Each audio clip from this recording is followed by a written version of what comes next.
See, he had passed on. Yeah. It's like, dude, that's the guy who did Hunter. That's amazing. Yeah. His stuff was fantastic. Paul For the Neary, audience, folks. Paul Neary. Rest in peace. Godspeed. We're alive. Come in, great folks. Artist. Morning. Good morning. Good morning. Good morning, all. Or night. Yeah. Unintelligent Designs already in house. You're a friend of the channel with a name like that. Nice. We just got home, so the family and I can watch while we wind down. Excellent. Ooh. Nice to see you here. Nita, of course, is here saying you can help support the Indie Comics Network by sending stars. So if you can send stars on the platform you're watching us on, help support the Indie Comics Network, folks. Send them from stars. We don't, I'm not complaining, but we don't get enough support and enough love from the folks that watch us, and monetarily, that is, now that we're monetized over on wonderful YouTube. So feel free to contribute, folks. We deeply appreciate it. They call that value for value. If you enjoy this program, let us know. So, Unintelligent says, it's me, Liam. Oh, hello, Liam. It's Liam. Liam. Yeah, Liam. All right. Over here, we would pronounce that Liam, like Liam Neeson. Is it Liam Neeson over there? Just Liam? Liam. No, just dead. You just call him Dead Man. You call him Bananas. Bananas. Aye. He has a particular set of skills. I will find you and I will kill you. Yeah. He's gonna find you. Exactly. Right.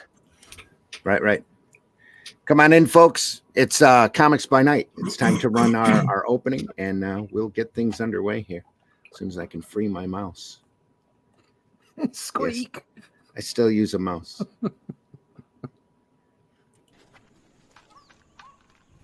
Holy shit.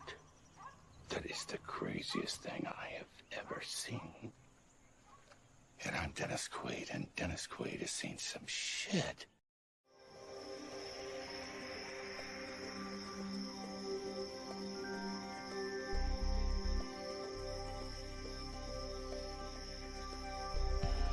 What was that?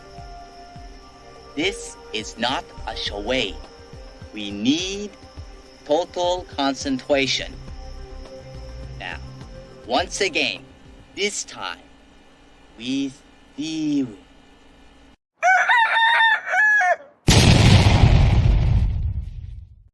Why? Because... Yeah. We all know the end of that. Almost. Come on in, everybody. I'm your host, Randy Zimmerman. You can find my work over at aerocomics.store. Please go over there and take a look. It's not just my work. It's the work of a lot of other great folks, and there's more stuff coming to the store all the time. You can find me also, if you're in the mid-Michigan area, swing by the Great Lakes Comic-Con, or in the lower eastern Michigan area, or in the area in general. Stop by the Great Lakes Comic-Con this weekend.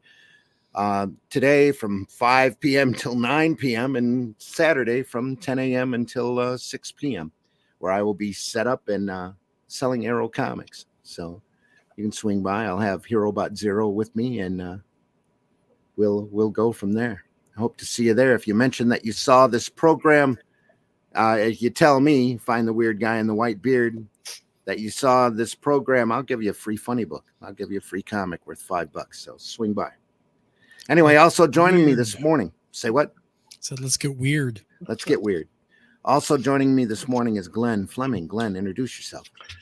Hi, I'm Glenn Fleming. I'm a graphic designer, artist, writer. I've got lots of books on Amazon. I think I've written 12 books now and published them. You can find all those. I'm also an artist, and I draw traditionally, also what it's called, hand drawn and hand colored. I also do the odd logo by hand as well. And I also publish this magazine, which I'll tell you about later. Yeah, Comics Unlimited. Also joining us this morning is Mr. Russ Leach. Russ, introduce yourself. Hello, my name is Russ Leach. I'm a comic book artist from the UK. You can find my work on Amazon as well. Only Death Can Save Us is my own work. You can find my work in the pages of Doctor Who magazine, Batman magazine. So I've done a few bits and pieces, but right now I'm working for the Mighty Arrow Comics. You can find out all about our latest book, Shadow Kingdom, over at my website, russleach.com.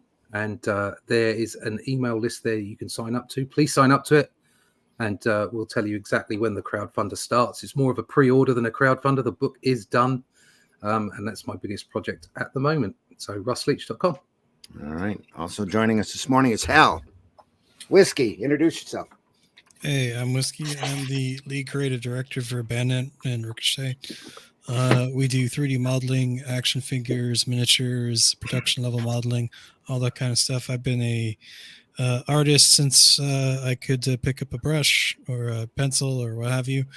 I've been doing professional level art for over 15 years. I've been a musician for over 20 years. I've traveled the world. I've done art. I've done more things than I can possibly remember. And you can find me at the bottom left there at Bandit and Ricochet and check out the stuff that I have. Just follow the link at the top of the page. You find a gallery at ArtStation, and it displays my work. It's arted around the world, folks. I've been an artist since my first murder. Yep. YouTube's going to love figuring that out in the algorithm. I've just aren't been they? getting better and better at it every time. There we are. Today, folks, we are looking Oh. at Dodgy camera. dodgy camera. No, not that kind of dodgy. It's just a bit blurred, that's all. Two fisted tails. That'll correct itself here in a minute. Yeah. If we had any viewers, they've left now. Is this the best I'm going to get? What the heck? Yeah. It gets better, it, folks. Is it the camera or is it the internet? Memorize. It's a camera. Two fisted Right, okay. tails, folks. We're looking at two fisted tails number blur. Yep. Number 30. Towards the back of the issue. Mm. The story is Fledgling, where we left off by the fantastic Jack Davis. Can you see it now? You No. probably need to leave it absolutely still for the camera to focus. Or do this. Let it focus on the back Oh of my God, look at hand. that! Will it clean up? I know this go. place like the back of my hand. And how's that? Well, Exactly. there's a little speck there and some hair and Yeah. not your hand. Are we good? No. I can read it. No, we're not. No, still blurred. Oh, it looks great on my camera. On my screen, it looks fantastic. I don't read Tinternet. it. Maybe it's just Tinternet, mate. Hold on, I'll check it on the channel just so that we know, because we don't want our viewers. Do we need better lighting? I can put it. No, don't touch the lighting. It's legible, and then it's not. Yeah, I'll go check. I'll go check the actual feed. Can pull out a little farther too. Again, this is my favorite part of the episode. Now it's shaky. There we are. It's tightening up real good there. Well, it's still kind of zooming in and out, isn't it? Hold on a sec. Right. Turn it off and on again. Yeah, it is a little bit blur on the live feed. Still.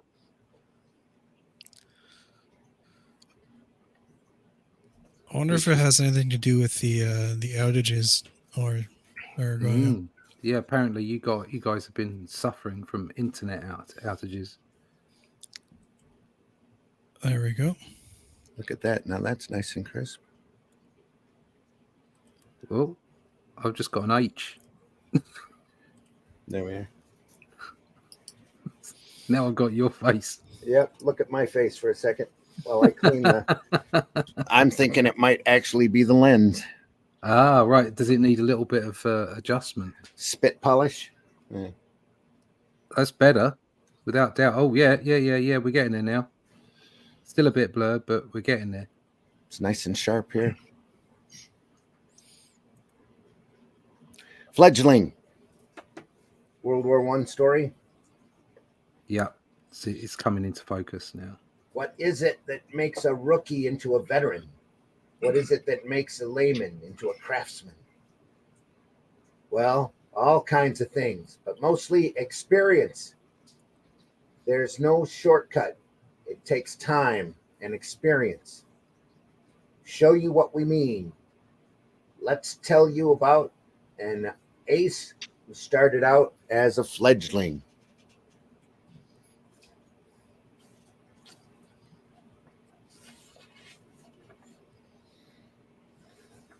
I think we were talking last time we were looking at this stuff. What, like, was that 3 weeks ago, 2 weeks ago? 4 weeks ago. 4 weeks ago. We talked about the perspective of the in the previous page and the panel on the top right of the planes, and how it's just so excellent. But it's also slightly moved over. The center line is where the propeller is, and they're like there probably could be more to the image that they cut off or shortened up. Yeah, it's just a really nice angle, a bit different. So you could have easily just drawn them all side on. Yeah. But he made the point of having a 3-dimensional space there. It was good. I'm really interested to see what the left would be if it is, because it is a little strange to have the propellers. I know there could be just playing with different angles, but I think there's we're not seeing something. Centers right there. They look a little stubby to me, but that's all right.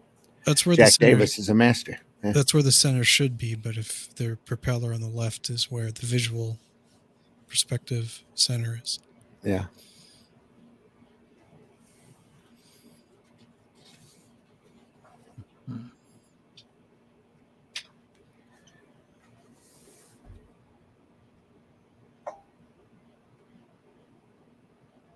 Nice angle here. Some great zip screen work back here. Show the background. A little bit of zip work here. Show the clouds. Does your camera have a focus? Have a dial for focus? No, it's an autofocus. On the lens, it's autofocus, right? Yeah. We weren't having this problem before. I don't know. No, it was always sharp before. I don't know. Suddenly springing up now. Ever thought about investing in a new camera, Randy? Every time you bitch about it. Yep.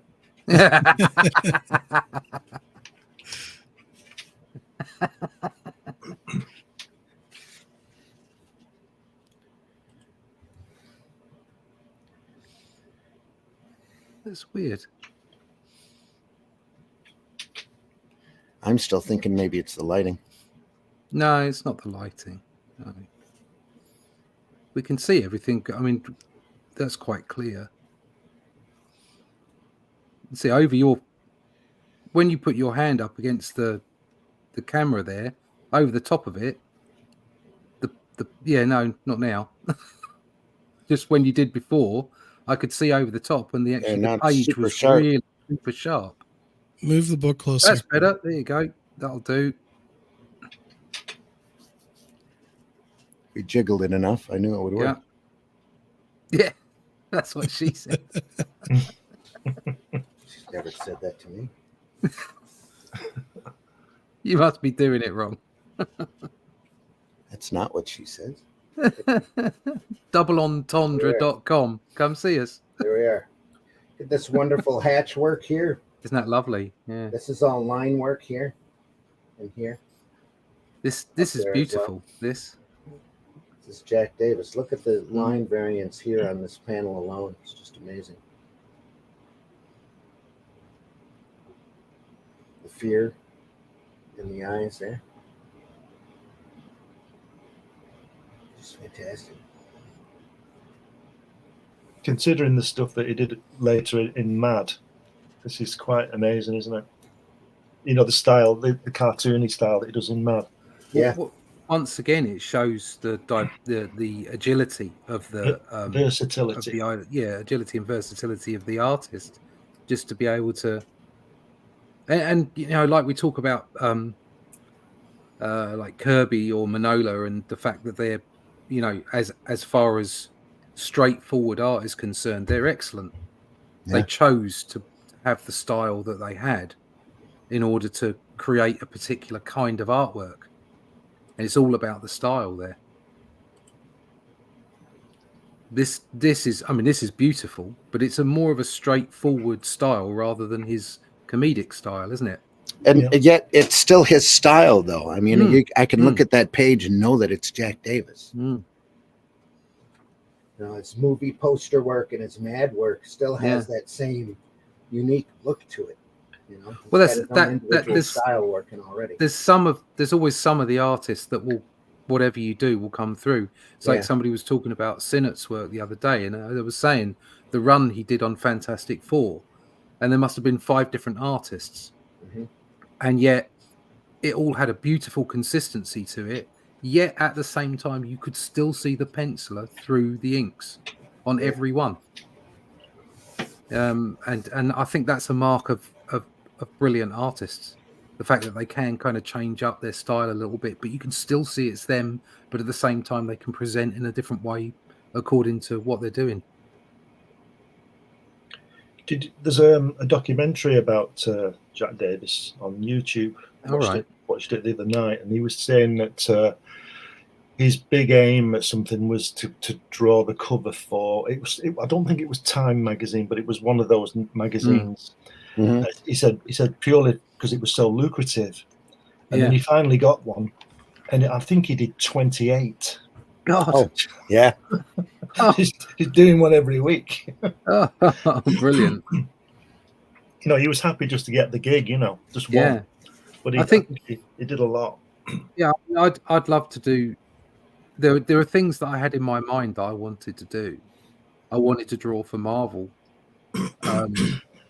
Everybody wants to draw Batman, and I loved Doctor Who as a kid. So I've got kind of 2 out of 3. Although I've done Marvel characters, I've never done any editorial for them. And the other one would be doing something for 2000 AD. Well, if either of them put me in charge, you'll be my first hire. I'll tell you. Thank you very much. Yeah. 2 out of 4 ain't bad. Or 1.5 out of 4. But yeah, it's to have those kind of your eyes set on doing a particular thing and be able to at least get some of it. But Jack Davis excelled. 28 covers. He got that first gig, and it was obviously so good they kept going back to him. Yeah, I think it was Richard Nixon, the first one he did. Right, okay. I could see that. Yeah, so much so. Yeah. Well, plus Davis had such a huge commercial career anyway in advertising and movie poster design and all of that. Just amazing run. I don't think I'd hire any of you degenerates. No, I'm just kidding. Then I'd hire you all in a heartbeat. That's okay because we've got the pictures. Two-Fisted Tales, number 31.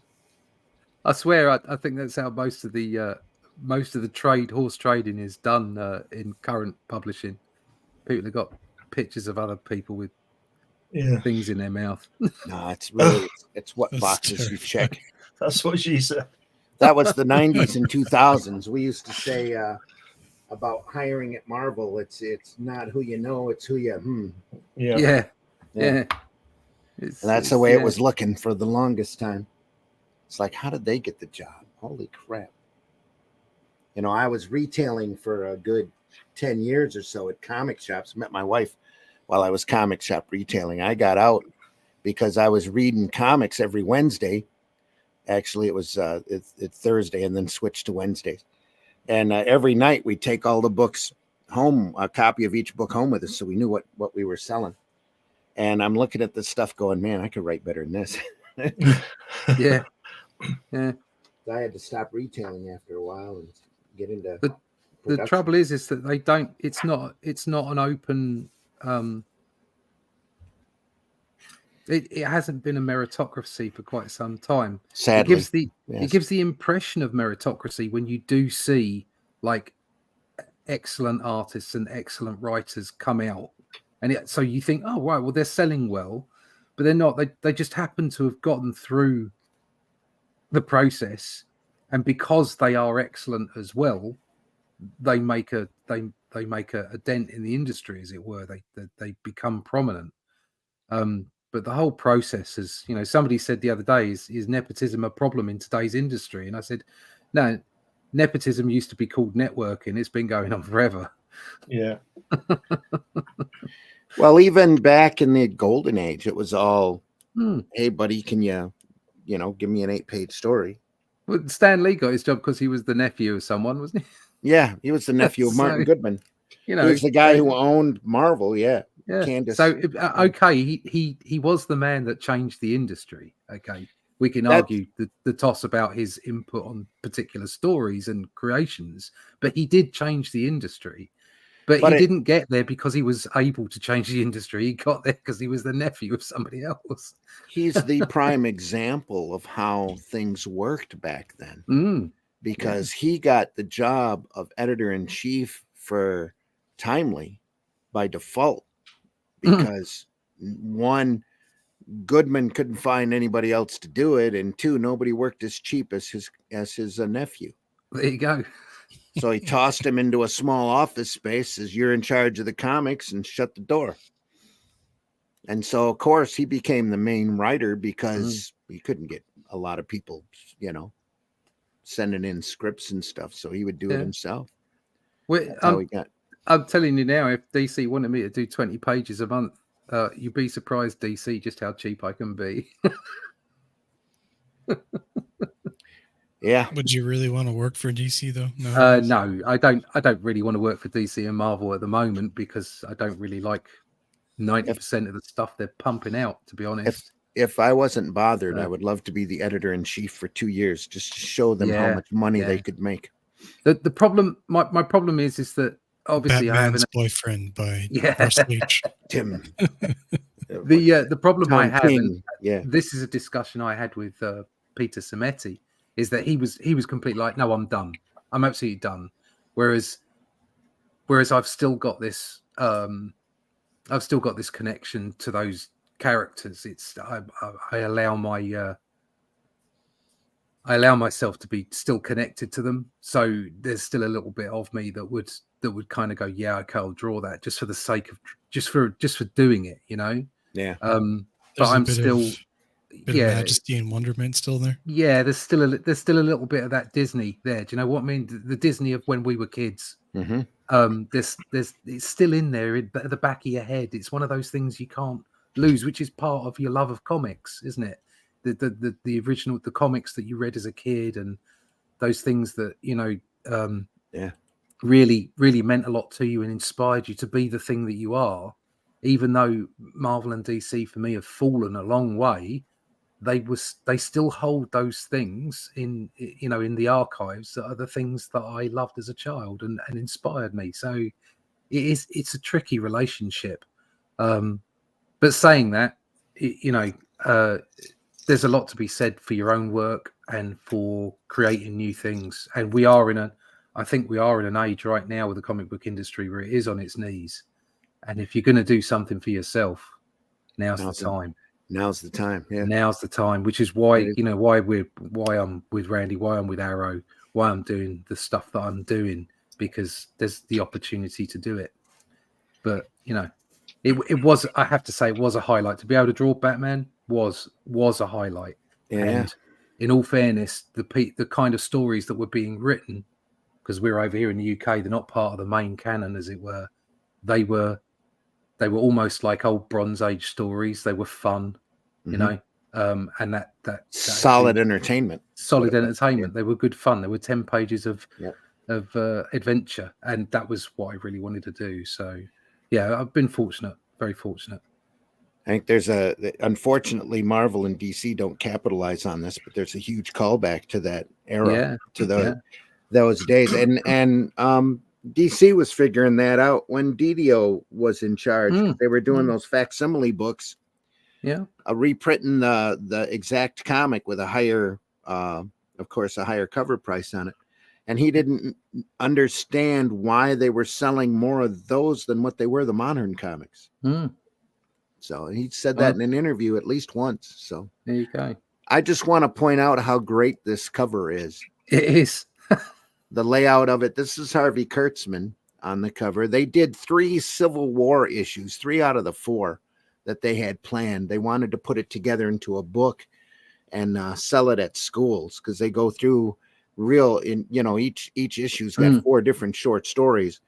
So there would have been 16 episodes covering the Civil War. So they got 3 special issues done, and this is one of them. What a great cover. It's one of those it's one of those great pieces of comic book art which do exactly what it's supposed to do. So it's a moment in time. It's a still, because the cannonball has bounced off the water and you can see it there. And it's that split second, the world has stopped and you've drawn that image. And yet at the same time, it's so very animated. Yeah. There's so much movement in it. You can feel the cannonball coming towards you. You can feel the agitation in the characters and the figure drawing. It's just what a wonderful image that is. Yeah, the great composition about that for me is the way that if you look straight ahead through the midline, you can see the puff of smoke from the cannon on the shore. Yeah. You see the splash, you can see the ball, and then you can see their fear. Yeah, there's a straight line between the shadow underneath. Yeah. There's a straight line between their fear and where the thing came from, all the other way across the other side by the island. Yeah, it's like where it's come from, what they're fearing, and then you see the fear. But I'll tell you what, for me, the best thing about this drawing, I'll tell you, is the pail above the head. And I understand that would be to cool the cannon down if they got a shot off. Yeah. Look at the behind the E and the S. Behind the E and the S. No, behind the E and the S of tails. Oh, there's a pail up there. Yeah, it's full of water that you drop it on the cannon. Yeah, right. There's so much detail. Yeah, thought gone into that. It's great. A little bit of research. Yeah.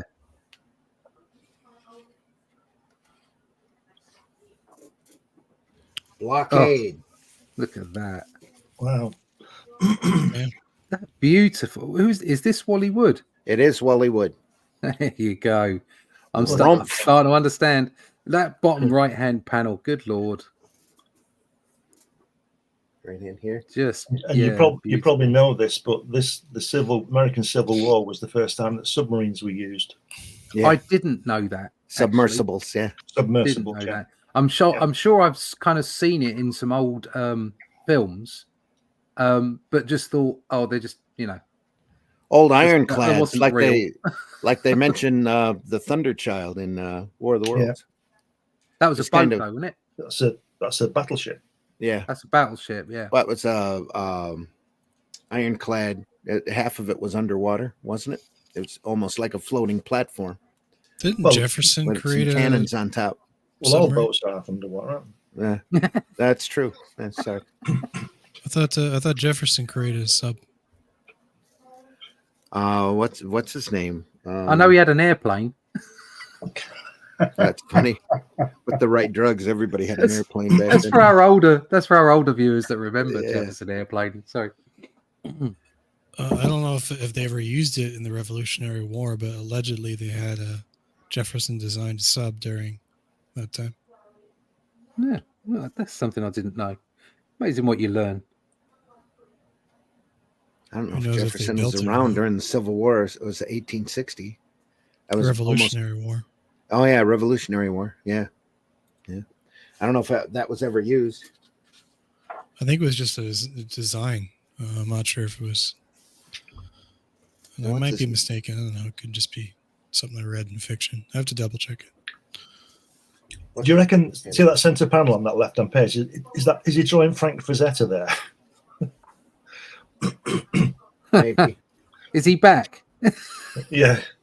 Well, have you noticed though the lettering of the sound effects is all wood? Yeah. You've seen that style before, so it sort of confirmed what we said. Confirmed what we said the other week. That could be Wally too at this point. Yeah. So put himself in it. Yeah. It's a lot of ink on these pages. It's beautiful. A lot of ink, a little bit of Zipatone, some dual shade work at work here. Yeah, painted in. Beautiful cross hatching line work. Just a combination of stuff. More zip work here. That's dual shade down in here. Just enough to paint it in for the broom. Just a combination of techniques. Literally a master class in storytelling too. So What do you do in that situation when you're facing the ironclad? You're on the boat there. You know you're gonna get like you just abandon ship at that point, or Yeah. Would- Hope you can swim. but like would you be able to swim though? I mean, like, is the water too cold, or you get sucked under, or something? I don't think the water would be too cold to survive on. It's up next to the coast, and all Yeah, depends it should upon be the all time right. of year.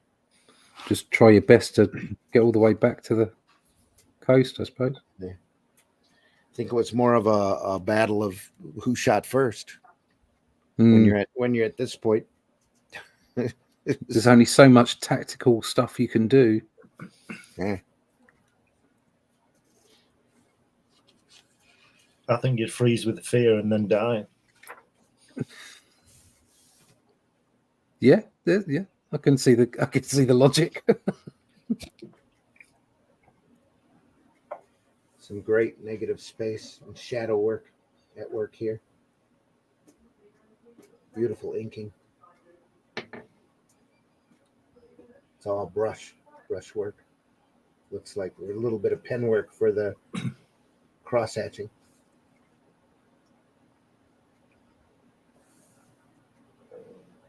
I told you that story about Wally Wood when the repeatographs came out, didn't I? I'll tell you about that one. Huh. He was working in some studio in the 70s, I think, or maybe late 60s, and those repeatographs came with a in pen. Do you remember those? Mm-hmm. And very stiff, weren't they? Because they're technical pens, aren't they? Yeah. And he was working in some studio somewhere, and the younger guys had these repeatographs, and they were going on about how great they were. And they showed Wally this repeatograph, and he was using it and stuff like that. And the next day when they came in, he was already there, and the guy couldn't find the holder for his repeatograph, the holding piece that holds the nib. And Wally Wood was using it to smoke his cigar through. He had his cigar stuck in the end of it, and he was using it as a one of those things. To show the the contempt that he had for this new drawing instrument while he's doing all this with his brush.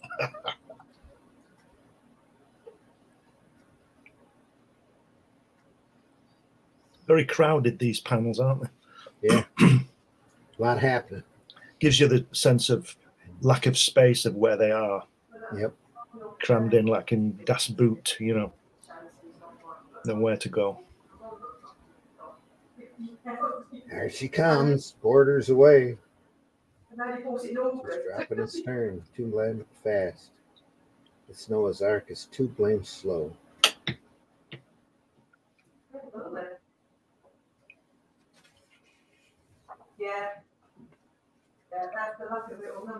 We've got somebody in the background. Somebody talking. Yeah. Oh, can you hear that? Yeah. Okay. It's all right though. Blame Russ again. Can't quite make it out unless they start screaming obscenities. You're fine. Look at that middle panel on the left page there. The dude sitting on the edge of the tub with the beer gut hanging out. Yep. Sorry, Nico, shut the door. Oh, you're fine. You're fine. Don't worry about it. That was my wife on the phone to the bank. Oh, well, even still. We know her voice was raised. We know how much money you've got now, Russ. Yeah, none. Yeah, I was going to say we know how much money you haven't got. Beer belly here. Yep. Beer belly. Beer.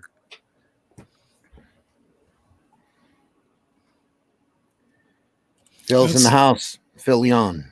Hello, Phil. Thanks for joining us. Hello, HR in the house. HR says wood. Yep. Is that still wood on the right-hand page? No. Over here. Look at the characterization of the face on the sergeant. Yeah. Just John Severin, inked by the great Bill Elder. Really known for his mad work. It's like Yeah. See a little Abraham cartoon- Lincoln, doesn't it? Yeah, little cartooniness work in there. I wish we could see the background of the first panel a little better. You don't have to move it. Oh, look, that's so sharp now. Perhaps you should get the. No, don't move the camera. Is that what we need? We need the camera dropped in a little harder. Maybe a little. I wonder if we went flat because I'm on a slight incline here. Maybe if you go a little bit further out. I don't know. And that's it. Don't go too far. Should put the book in, take the book out, put the book in again. And shake turn it all the about. book in. Do the hokey pokey. Is that any better? I have no idea. No, It looks shakier here. It looks blurrier. No, it's not as good. No. Right. Getting a bit closer again then. On that bottom right panel, looks like his head's on the end of his arm, doesn't it? Oh yeah. Yeah, a little bit. Yeah. Up a little bit.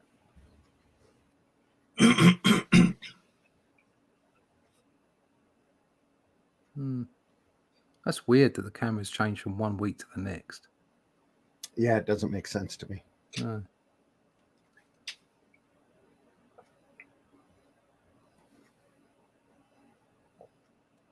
So I usually don't move the camera, No. especially between shows. It's got to be the feed. It looks sharp here. Right. Yes, it's got to be the feed. You're right.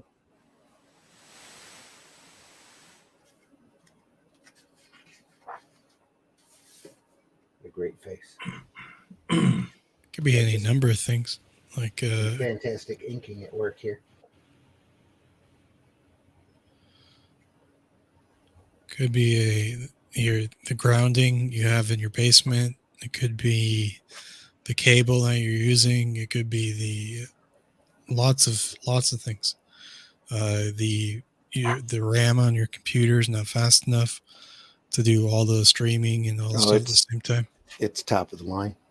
Or it was top of the line like 8 years ago. Yeah, I had the fastest car on the planet 500 years ago. Yeah. I had it for a little while, but It's doing okay at the moment. when I bought it, I got my IT guy to give me the best of the best at the time. That's as clear as it's been so far. Got like 2 terabytes of storage sitting there. Most hardware is designed to fail within the first 3 years. Yeah. Don't Could expect be- your could be computer to time to last up the longer than RAM on 5 it years, then. really, at a time. Yeah. Should talk to him. I'll have to talk to him about upping the RAM on it. So I'm sure the technology's gotten bigger. Every time I go to buy a thumb drive, it's more and more memory. So Yeah, it's but crazy. RAM's the key. That's what That's moves what she things. said. Yeah. RAM is the That's horsepower, what right? she tells me. Yeah. And memory is your truck Storage. bed. Yeah. Ram's the joint top Paul McCartney solo album. Oh, that poor horse. It's drowning. Yeah. You can just feel the damp in that, can't you? The rain and the Yeah. Mhm. everyone's down. heavy Yeah. with water. It's-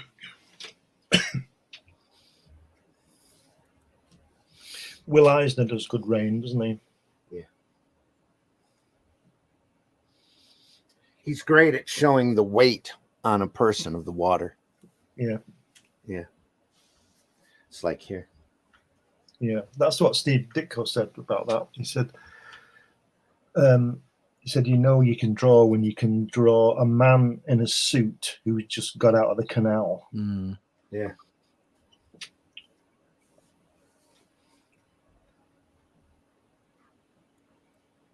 Great stuff. A little bit of zip screen here. Not much, just enough to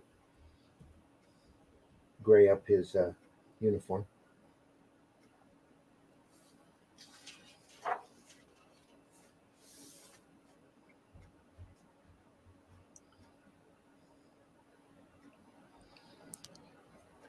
Rebels don't scare us.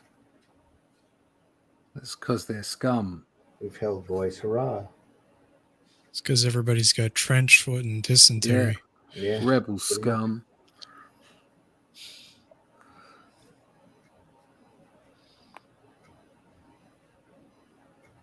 Oh, you're a veteran now. Here, take this. I told you. The Rebs would never shoot me. Never shoot. He's dead. What's happening? Those little panels on the. What happens? It's a bit blurred. What happens? Did you get shot? No, I think he just wanders off and And just falls died. over dead. Yeah. Okay. I think this would be one of the worst periods of time to be a soldier Yeah. during the age of pike and shot, or like, because like you're first off you're not necessarily going to die right away. Like if it was, medieval swords and whatever, right? You would, if you get killed, you're generally gonna die fairly quickly. Yeah. But a small, iron or whatever pewter or whatever the heck it's made out of, sticking in your gut could take days. Yeah. Lead ball. You're more likely to die of sepsis than from the bullet, aren't you? Yeah. Yeah. Sepsis or gangrene. Yeah. Yeah. Whereas if you're out getting your arm chopped off in the middle of a massive fight, you're going to bleed out pretty quick. And field medicine was at the, it was still developing. They made so many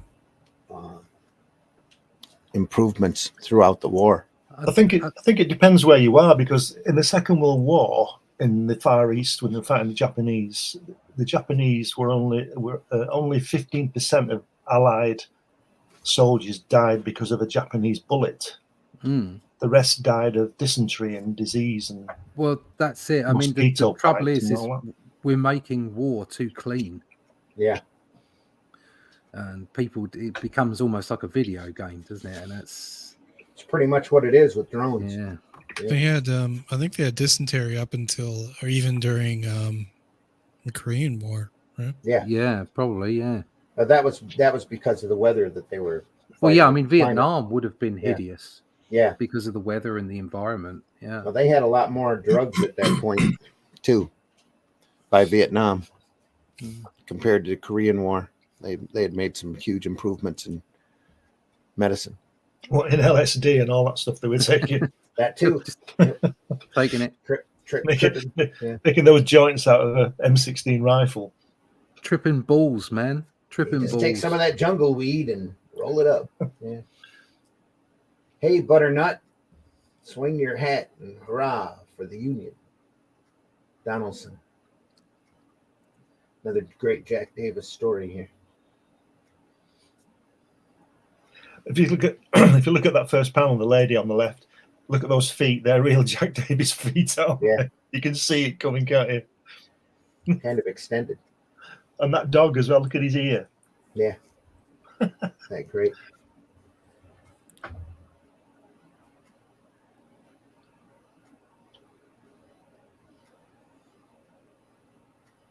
This guy's got some chaw.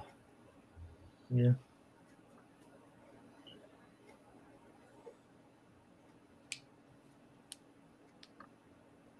This plug of chaw and tobacco mighty scarce, you know. Here, have a chaw.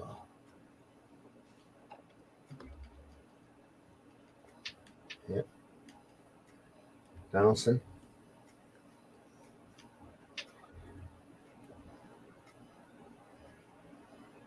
That's it. Swing your hat, Rebel. That's it. Swing your hat. The mutton chops in that guy. Wolverine right there.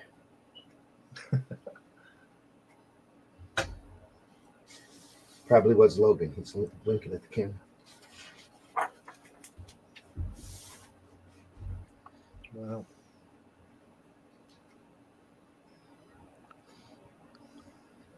I always wonder who designed those crazy hats that they wore in the American Civil War. Yeah.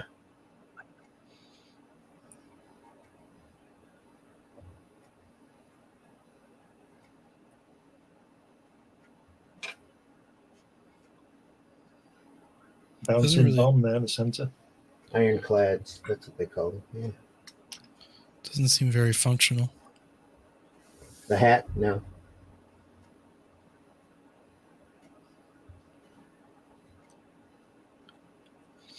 This ties back to the cover. Yeah. Nice negative space here. I mean, I know all injuries are pretty horrific in war, but imagine getting one of those on your chest Yeah. or on your head. You wouldn't feel it for long. Yeah, No. it'd be pretty instant, wouldn't it? Yeah, you see it coming, though, wouldn't you? I don't think you'd see a bomb from an Allied bomber coming, but you'd see that No. coming. If you're on the battlefield, they would roll across the field. You'd Yeah, take Take people's it. legs out. Yeah. Yeah. and then Yeah. you'd take a. Hopefully, you would die. It's the one thing I remember about the warfare scenes in Master and Commander, that how much wood that just up and splintered all over the place. Yeah, you get like a hedgehog, wouldn't they? Some of the guys with all Like this a wrecking ball. Yeah, literally. I was just thinking about you were saying about which war would be worse. I was just thinking then about the Roman times when they had those swords on the wheels of the chariots and just chopping people's legs off. Imagine that. Yeah. After that battle, there'd be 300 people with no legs. Or those pilum things that they talked about, or like those bendy spears. What they do is they'd stick in the shield and then they'd weigh it down so the shield would be useless, and then they'd bend so you couldn't throw them back at the enemy, and then you get speared to death or hit with another round of those things. You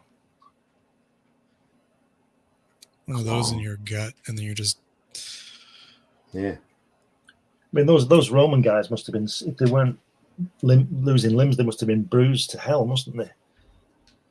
Yeah. You know, under that leather things on their arms and all that stuff they used to wear, parrying stuff, and it'd be a mess. And there's the Jack Davies foot at the bottom there, underneath of the foot. Yard, head's torn clean off. I warned him to stand off the gun ports. It's too much, too much. Luckily, it's off camera. It's a couple of snicks, though. Snick, clack.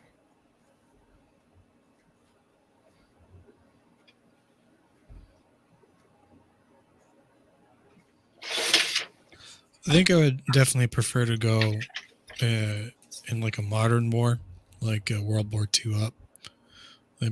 Preferably like a sniper with a really good aim. Yeah. I don't know, majority of that was real gruesome. Well, being a sniper, you'd be away from most of the action. No, I say, well, if I was going to be taken out by the enemy, I'd prefer to be. Yep. Yeah. Quick Seems shot by a sniper. Yeah, you're done, right? They used to aim to wound, though, didn't they? Oh yeah, because then they would have to. That's what the Viet Cong did with those little mines that they'd make out of a bullet. Because what they soon recognized that while they would leave their wounded, the Americans wouldn't. So what they would do is knock out 3 men with 1 bullet. One would get it through his foot, and 2 others would carry him. Right. So you knock The 3 numbers men. game. Yeah, you knock 3 men out. Yeah. Mm. Huh. Tacticians. Mm-hmm. They're very, very clever, those people. Mm. Art of war and all that. Yeah. I know it's a different country, but still, the whole sort of approach to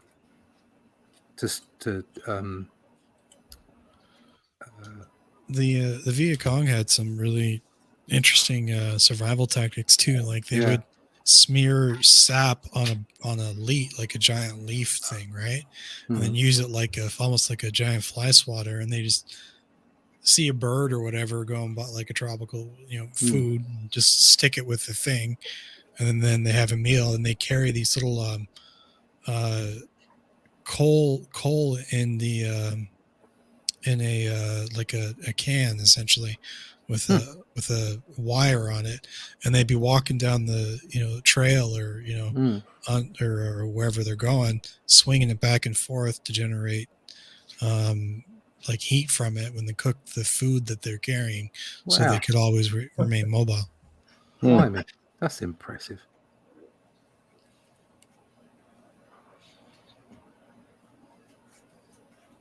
So much gorgeous movement in this. Yeah, Yeah. beautiful, isn't it? You can see, like we've said this before, but you can see that, you know, because there's so much black and white in 2000 AD, the great 2000 AD artists must have been looking at some of this stuff. Yeah, they must have been. Must have been inspired by it. Yeah. Mhm. It's the detail, isn't it? Mm.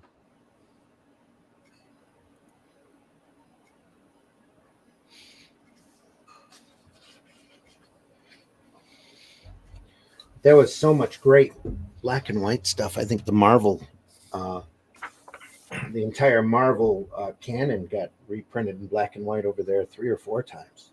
Yeah. The Rebs are running. Look at that left-hand page, the bottom panel. Look at those feet and legs in that trench. Yeah. In fact, they look like the guy who's looking at us, don't they? They Like do a going for little, him. yeah. Obviously not. He's obviously been missing out on leg day for quite some time. Yeah. But you can see that sort of comedy in there that Jack Davis does. Yeah. I bet he's having a great time doing this. But probably not. Probably enjoyed it when he's finished it. Probably. He's concentrating while he's doing it. You know, he's not singing and dancing while he's doing it, is he? Mm. Back to Hey Butternut, swing your hat. Hey, look, another rebel house. That steamboat at the top looks like a tank, doesn't it? It's clunking too. Ka-chunk, ka-chunk, ka-chunk on the back paddle wheel.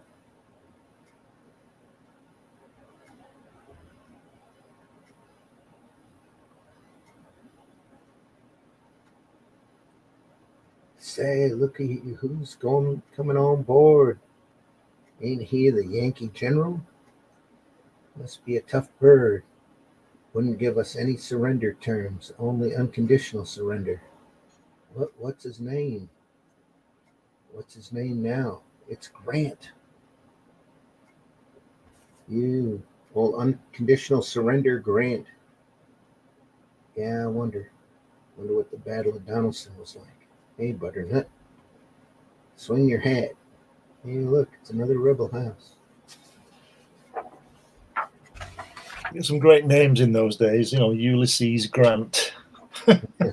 Ulysses. Story ends as it started. Yeah. Great ad for Weird Fantasy. Still selling picture stories from the Bible.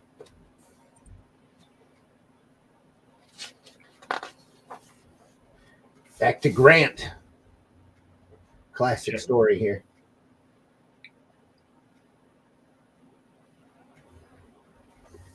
That bottom sequence is fantastic, isn't it? He's got that cigar, then he's sucking on it, holding it, and then exhaling. How good is that? This is all Severin here. Yeah.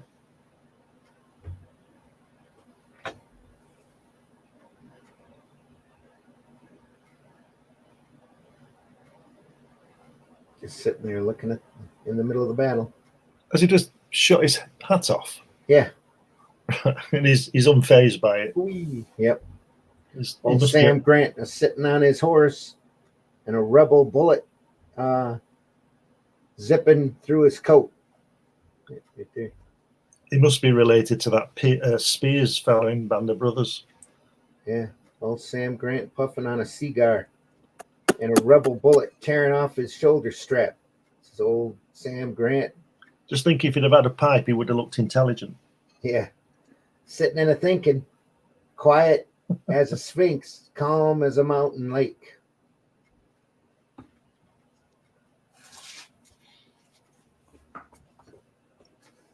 On a sunny day, because I've seen some mountain lakes that Yeah. aren't really very calm. Beautiful brushwork here, especially on Isn't these it? faces. Yeah, it's gorgeous stuff.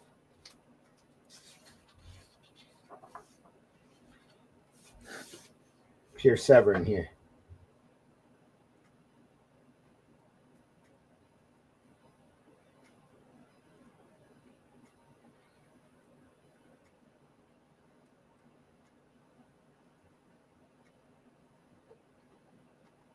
Very cinematic.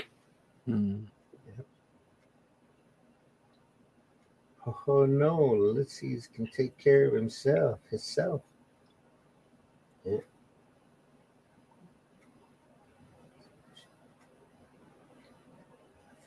Class would never be dismissed.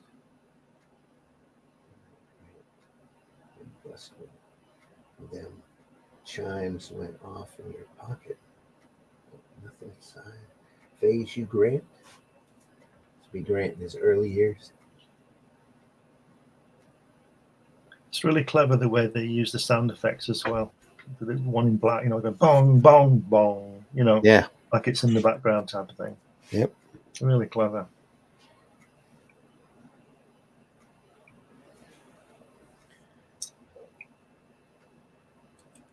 Anarchus in the house. Hey, Randy, what's up, everyone? Hope you're doing well. So, Randy, you still coming down for Great Lakes Comic Con? Yes, I'll be there. I'll be there later today. And down there right after I pick up the wife from work. Is she going with you, Randy? Oh, no.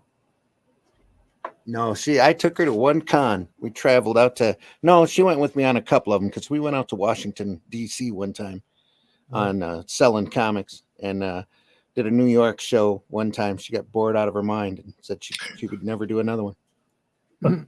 So, there you go. Sat behind the table all day, pretty much twiddling her thumbs. So she had better things to do.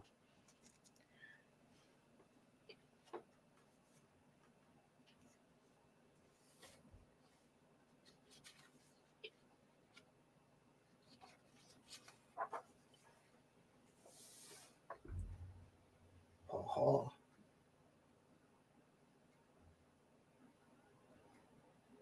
Text great.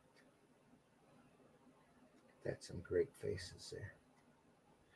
Special guest appearance by Mr. Indiana Jones right there. Yeah. And homage to Jack Davis at the bottom. Yeah.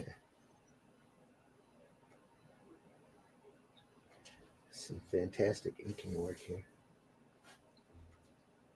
Severin ends up doing a lot more on his own here later on.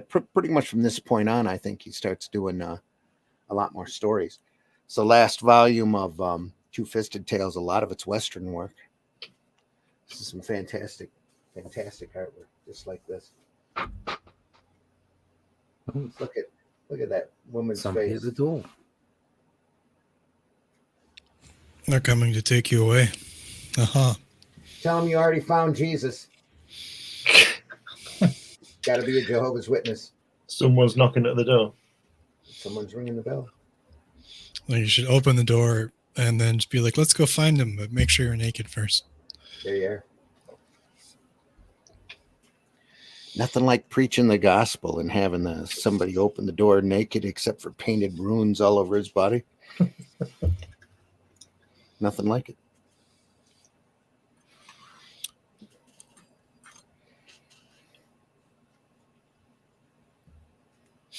Sam Grant. I've been researching the Civil War recently. Saturday, so I'll stop by and do that. If I don't find you first, I kind of go ahead, Whiskey. Sorry. No, that's fine. What I was saying is I was researching the Civil War recently, and a lot of it isn't as cut and dry, and the politics or the as the TV tells you. No war is, yeah. It's all, First media. casualty in a war is the truth. There you go. Yep. So Lincoln had a hard time getting anybody to act there for the longest time. Which is why the war trudged on for so many years. Lincoln would put a general up there and they wouldn't do nothing.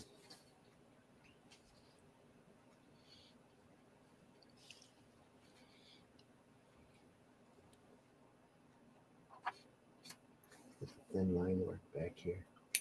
Was Custer on the Union side? I believe he was, yes. Custard.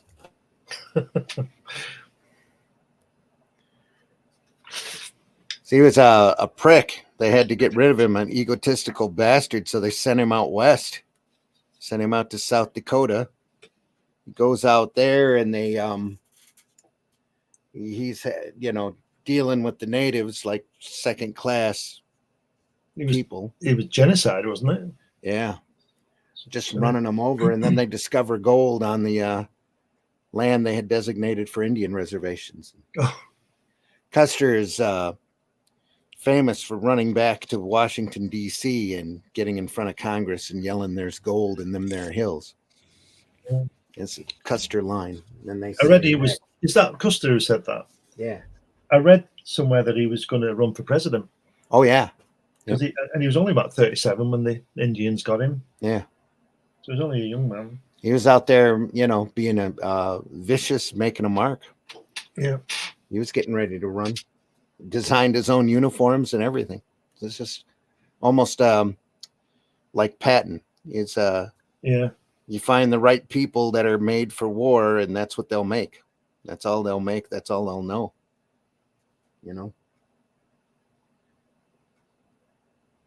Yeah, you hate to see it, but when you need them, you need them. Yep.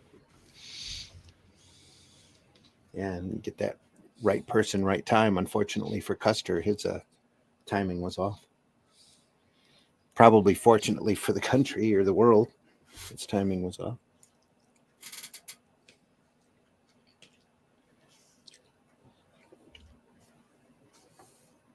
And the natives, the different nations had enough of him, so they, Little Bighorn. Yeah.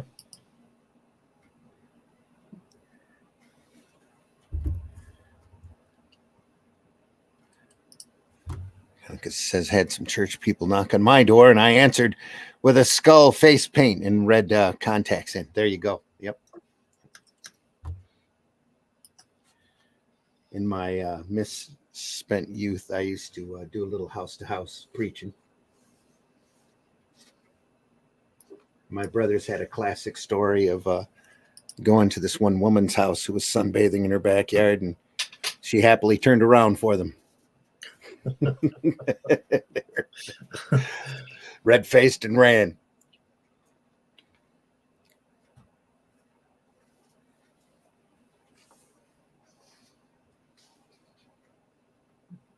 Get that last battle with all the holes in him, and he's okay. Yeah. And shot his epaulet as well. A smile bends General Sam Grant's mouth. This is his element. He'll be here. He'll be all right now. Yep. Right person, right time. Moving on. Two Fisted Tales, number 32. Yamato-class destroyer coming with a bone in his teeth. Take her deep. See who did that? Is that I'm not sure if that's Kurtzman there.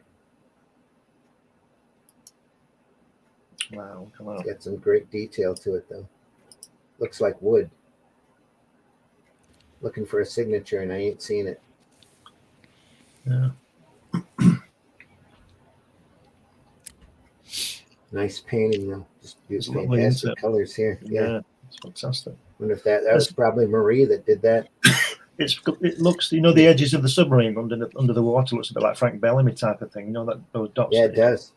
All of that stipple work here. Yeah, it's beautifully done. Brilliant. Yeah. I doubt that's Kurtzman. I Could be Wood. I think it's Wally Wood. Probably off a Kurtzman layout. Over here, we have an example of some of Kurtzman's pencil thumbnails. Who did the previous cover for the one with the skipping across the water? That was Kurtzman. So this is probably because he did some stippling and work in that as well. That's probably Kurtzman again. I'd be surprised if that was Kurtzman there.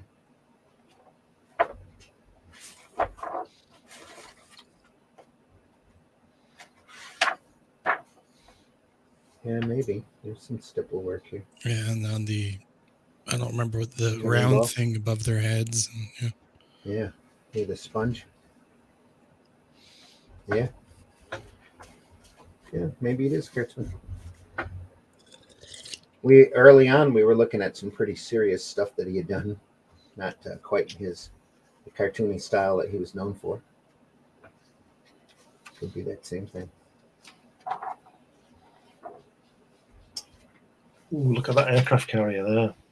Yeah, Wow. fantastic. Jack Davis again. Those early aircraft carriers are amazing, weren't they? Because they were ships built with that ramp on, and they put the ramp on, didn't they, for the war? And it was later when, or halfway through the war, when real, designated aircraft carriers came in. They just used ships and built that deck. Yeah, Incredible. it's a great Wally Wood here on the left with the mad ad. Yeah. All sorts of stuff going on.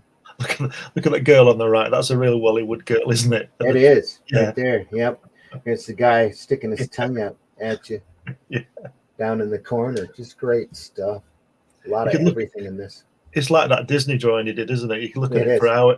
hours, and think, "Hang on a minute, what's going on there?" What the heck's Pluto doing? Oh my goodness. Yeah. Some use of solids here in the water. Beautiful, isn't it? Again, yeah. Little thin lines here for that Japanese flag. Great stuff. Love the steam. The depth charges smoke. on that boat. Yeah.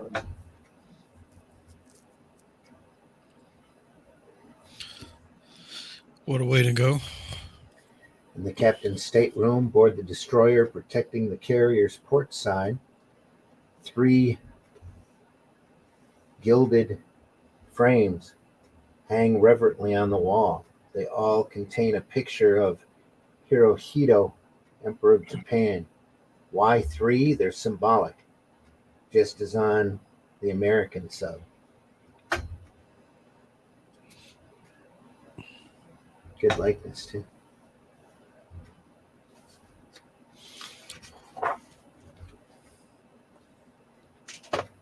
Look at that. Look at that fantastic hand there, top left. That looks more like wood here than Davis. Some of that inking is just amazing. Look at that rain It's at the crazy top. good. Look at the rain coming down from the clouds on that sea. Yeah, just Wow. amazing. That's all thin lines here too.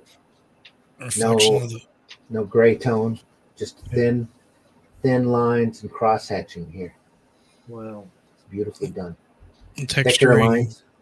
and the water there Yeah, in the darker areas. thicker brushwork here, just brush dabs. For You'd the water. almost say you were looking out across the ocean here. Yeah. This is all line work down here as well. It looks like a Incipitone screen perhaps, but it's all cross hatching. Just beautifully done. This here really looks like wood to me. Yeah. The middle tier here. Yeah, the But backgrounds. it's got a bit of Davis to it. It's got that Davis style and cartoon look to it. Look at that hand. That's definitely Jack Davis. And I would imagine if it was wood, the sound effect would be a lot thicker too. Yeah. This, Yeah. what year did this come out? This particular 52. 52? Yep. So they would have had possibly access to check out some of the the museum pieces or retired vessels or Oh yeah, there'd be extensive photo reference too. Yeah. At this point after the war.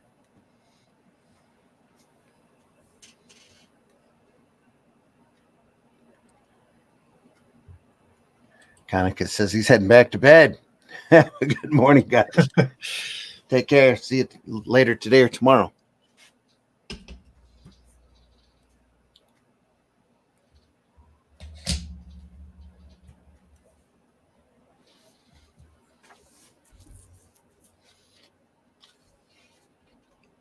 Again, just amazing cross-hatching work here.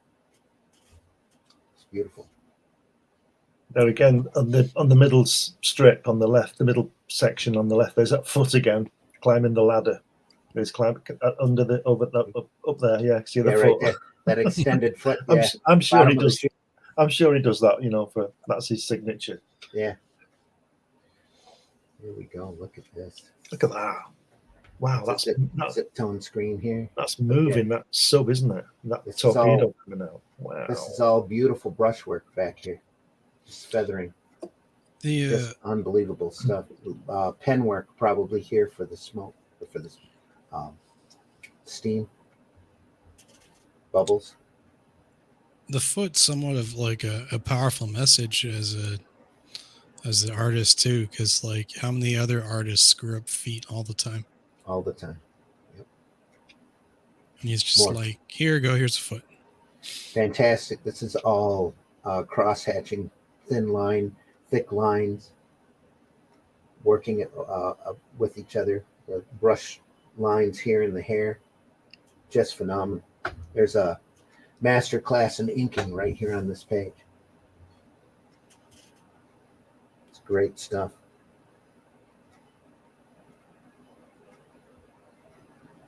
Almost looks photographic there. Looking at this stuff here compared to a lot of the modern stuff, just annoys me that as a whole comics didn't stick closer to this. That's why I love showing this stuff off. Yeah. Look at that panel. Very one rarely. with sorry. No, go ahead. The torpedo one. Good God. Yeah. All that feathering back here. It's just amazing. And we talk about black and white and color. Mhm. I could imagine this in very basic flat colors as well. Yeah. Can you imagine a blue tone across that panel? Mm-hmm. Yeah, I'm sorry, I was just away from the desk. I only caught the end of what Whiskey was saying there. Not a problem. I think if I got that right, I think we haven't moved too far away from this stuff. Yeah, and this is all line work here. Yeah, I mean, look, It's all line work and cross hatching. just from Amazing. You know, I'm constantly banging on about anatomy and body language. Those bottom three panels. Yeah. Wow. I was saying this one, it almost looks photographic. Mm. Yeah, I've said it You can before feel too. movement in it. Yeah. I've said it before that these people knew how to draw. Yes. Yep. The best of the best at the time. Absolutely. And there's no And maybe, pin-ups here. without being too controversial, that's what's missing in some comics today. Yep. You could almost say this is illustration. Oh no, you could say it was illustration. Mhm. Very much so. Yep. See, I think Rusty's right there, but only partly right. I think what's missing is everything.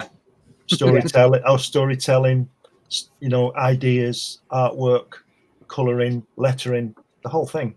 In my view, I have no doubt that because of the way the comic book industry has slid financially, okay, for all kinds of reasons that we are aware of, as far as predatory practices and distribution, all kinds of stuff, you add it all together. Mhm. When we're now in a place where you don't get that mentorship anymore. No. And because of that, certain things are being lost from the process because so many people are kind of doing it on their own and going, oh, well, I've got to do it on my own. I haven't got any mentorship. And they're going out there and doing it. And they're missing real important elements like storytelling. Going Plus from one panel to the next and making it work.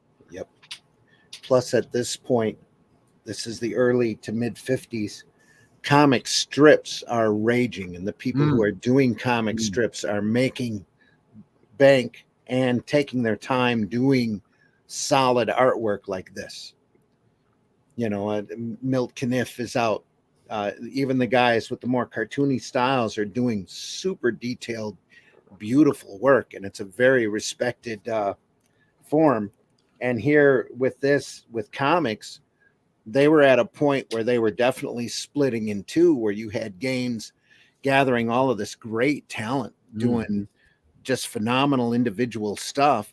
And yet on the other hand, the big comics that were selling was Fawcett with C.C. Beck and Captain Marvel, which is exactly the opposite, a very open, very cartoony, fanciful style with dot eyes and You know, that you were seeing the industry growing up and growing in two different directions. That was literally stifled by the Comic Code Authority Yeah. and the And don't forget, lack of appreciation for comic strips, for don't especially the adventure strip.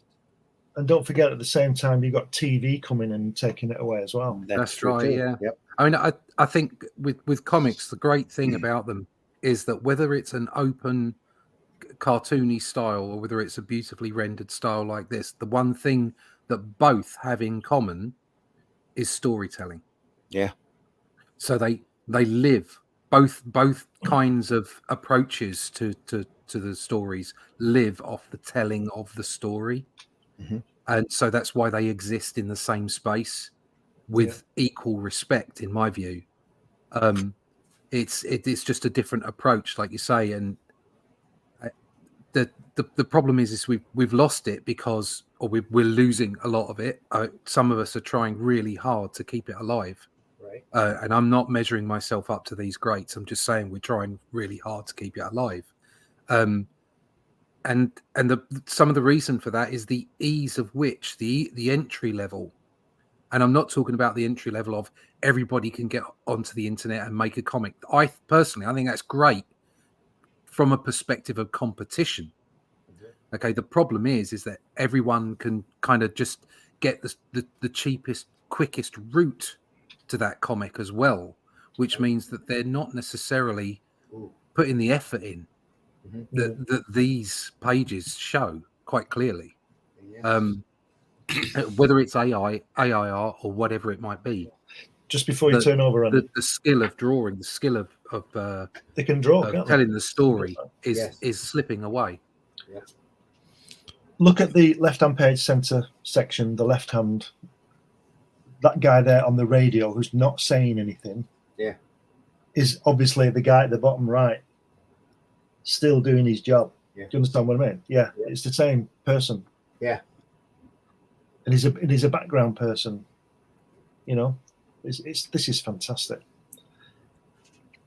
I think on that note about artists and time and stuff, I think a lot of artists nowadays aren't really spending time doing stuff because the internet has opened up a lot of people to commission work for pinups and whatever else, and you can charge like $200 like a headshot with some computerized colors on it, and nobody's spending time on they just want to get it over and done. And there's few and far between for sequential artists that people are sought after, so they can just okay, I'm just going to do this and I only want to draw 2 characters. Nobody wants to draw stuff like this.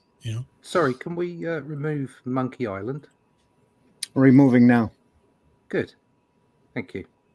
Yep. Don't need that kind of shit. Sorry.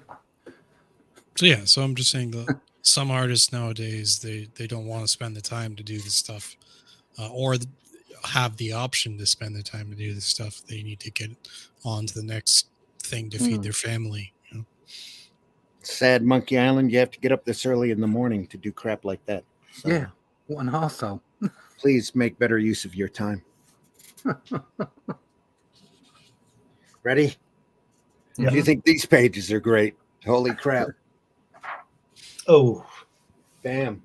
look at that. This negative space working here. It's all cross-hatching there. And there's that radio operator again. He's got quite a starring part. He's not saying anything. You can feel This the is- panic in there. That's great. Oh, Literally American version of Das Boot here. yes. Yeah. Oh, look at that. I like the way they've broken the bottom panel into 4, into 3, isn't it? Mhm. The left hand, you see what I mean? It's the same. They've just drawn the lines through it at the bottom section. It's just one panel. On the other side, far page. That's one panel, isn't it? But broken into 3. At least Look at there's that guy. Yeah. There's that guy again look at him on his headphones. Look, isn't that fantastic? Yeah. On the top of the pit. Look at the guy leaning on the periscope. The captain there. How good is that? Yep. And the guy looking at him, looking round. That's It's the radio. Yeah, it's the radio operator, isn't it? Wow. That whole sequence here is amazing. Dum, dum, dum, dum, dum. That's a real Jack Davies face, that captain leaning on that periscope, isn't it? And those hands. It is. Yep. Just great hands. Look at that. They're gone. Could have been worse. Only lasted 36 minutes this time. That Can you explosion we heard. imagine being down there on a submarine when all the depth charges are going off? It's got to be insane. You go crazy. You'd be thinking about all the times you dunked your head underwater a little too long as a younger person. Look at that center panel where the captain's leaning on the periscope. Look at that. Look at that lovely, that beautiful line on his hand, top of his hand. That lovely thick black line. Look at that. Absolutely amazing. This is zip screen here on the periscope just to make it look metallic. And again, we said before that it's very crowded in there, isn't it? It's very small, very claustrophobic. Can you imagine the smell? That too. Unwashed. Where's there's probably not a lot of showers going on there. Apparently that didn't work. I could tell you a story about an Apollo command module with regard to that.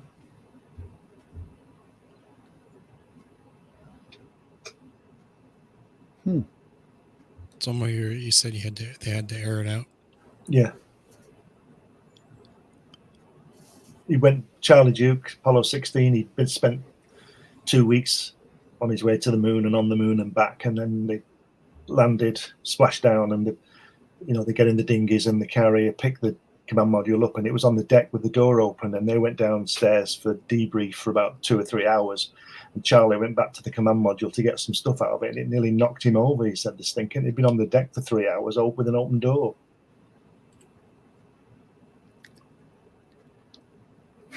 All right, Dixon. I bet it smells a lot like your rooms. All right, buddy. I don't know. I'm quite fastidious. My room is very clean.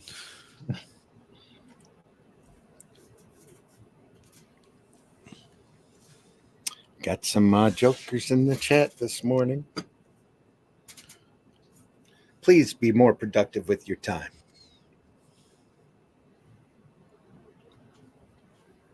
You don't need to be bothering us. We're looking at some great stuff here.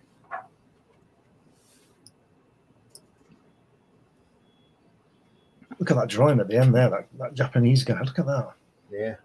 Fantastic. Another portrait of Hirohito. Must be Wow. every time they have a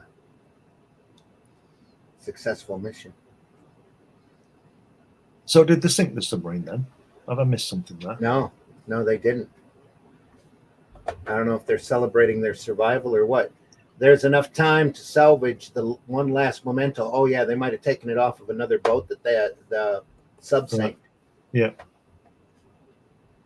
There's enough time to salvage one last remembrance, one last beloved symbol from the bridge of their sinking ship. Somewhere in the Pacific, a stout-hearted American sub speeds towards Pearl Harbor on the full propulsion of her 4 homesick diesels, there to be refitted and replenished with torpedoes. Back in the Japanese captain's stateroom hang 4 pictures, 4 obituaries of the Imperial Navy of Japan. That's what that was. Look at that. Next page.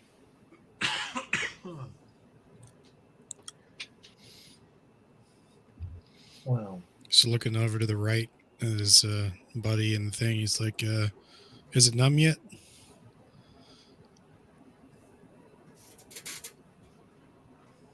Yeah.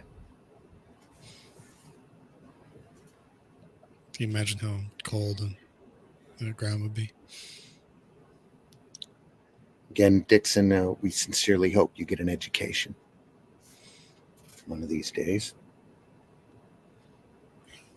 Looking at quality stuff. Best here. I have the screen set to full screen, so I'm not reading any of the comments. Only ones that pop up. Is it bad? Bad enough for me to ban him. Okay. Not worth repeating. Well, you are the weakest link. You're the weakest link, sir. Goodbye. A little joking is always welcome, but when you start getting vicious and vile, there you get banned. Please make better use of your time. Chat's always open for intelligent comments.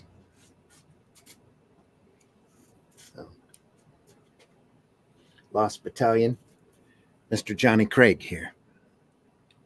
Look at that lovely holding line on that soldier. That big, thick line. Beautiful. You can tell this guy inks well, which of course we know he does, but you can see it right there. The guy lying on the ground.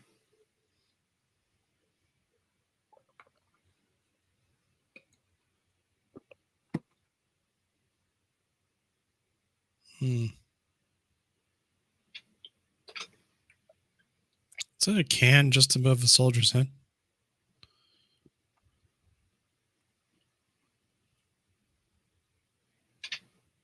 Or a rock? No. That's a canteen here. Where The middle panel. Here? Lower middle panel. Lower middle panel. Yeah, it is. Right there, that's a can. Interesting. Can the can. Can the can. Probably some Franks and beans or something else, I guess.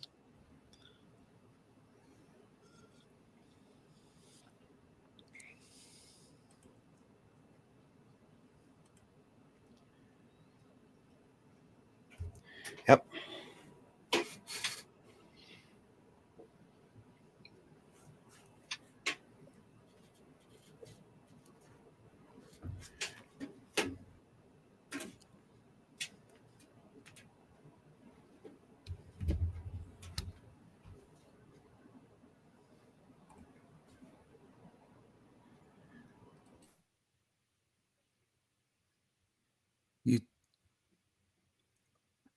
You're muted, Randy. Probably for a good reason.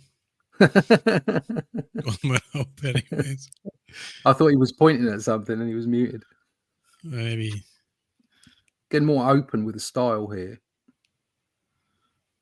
Talk amongst yourselves. Hurry up. Because everyone was silent for a second. Observing. That's right. Talk amongst yourselves. No, it's Johnny Craig. Different artist. Mm-hmm. I think this is the first Two-Fisted Tales story that Craig did. I like the way drawn the trees when they've been hit by shells. Yeah.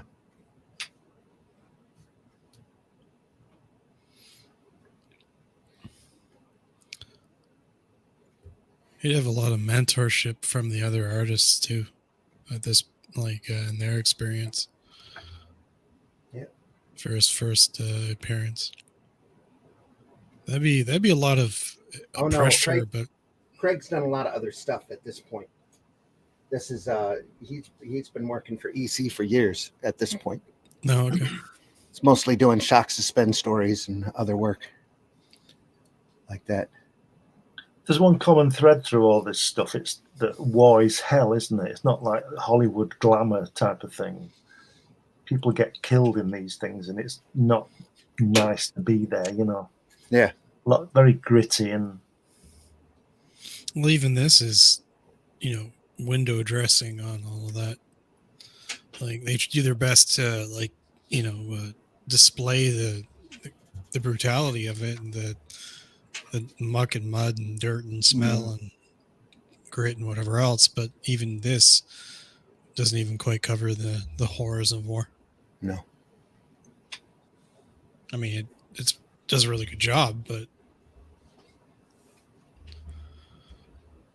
there's probably stuff that couldn't show, or a lot that couldn't show.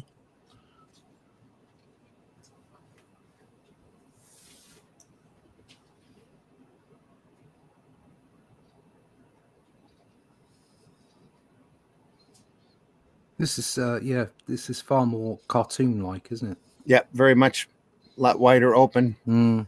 Almost Milt Caniff influenced. Yeah. Got It's that fake. The bottom left hand. Yeah, you're looking at the right. There's great lighting. Then you go to the left hand panel, and it's almost a cartoon. really open. Yeah. No, on the right hand page, left hand panel at the bottom. That one. With it's very cartoony. Yeah. Yep.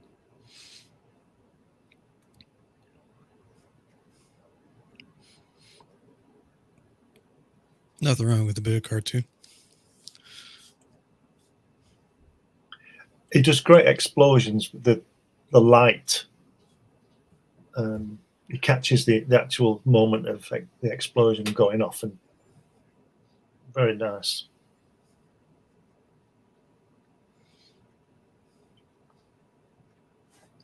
Yeah, it's real power in that one. Yep.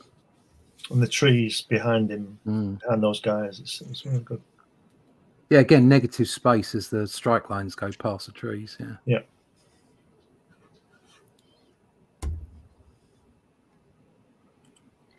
Jealousy will get you nowhere, Greg.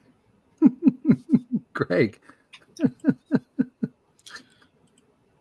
God, it's like, is he a bot or what? Has he No got idea. nothing better to Obviously. do? Yeah, that's right. He's just wasting his time.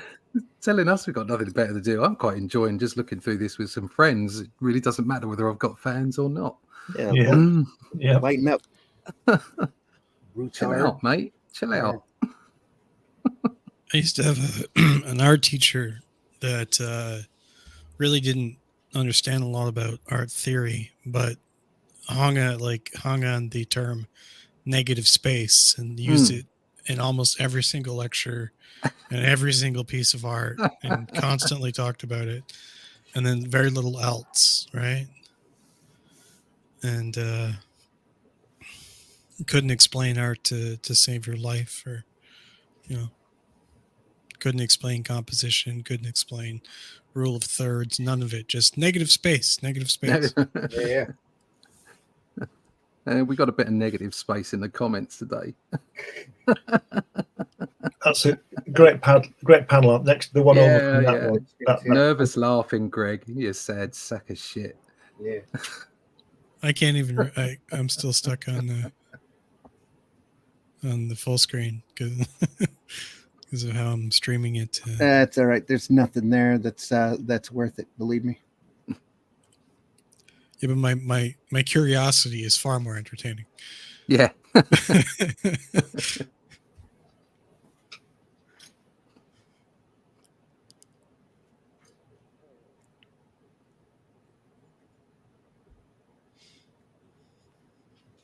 It's that middle panel. There's just all you can see is just the sound effects and the two faces of each other. Yeah. Yeah.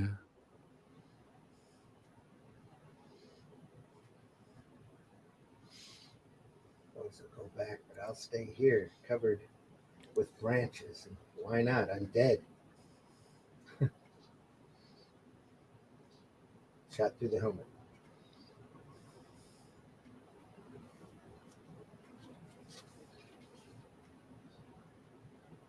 It's odd he put a heavy line here, but he didn't really do much with shadow on that.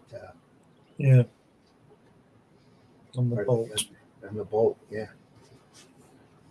Hmm. Weird fantasy again. Nothing like dinosaurs and rocket ships. Get your stories from the bottom. Missing the gorilla. Yeah. Hannibal. Look at that. Wally Wood. Best of the best here. Look at little that. zip screen here. Great work back in the back here. There's some negative space right there. And on the mountains. Yeah.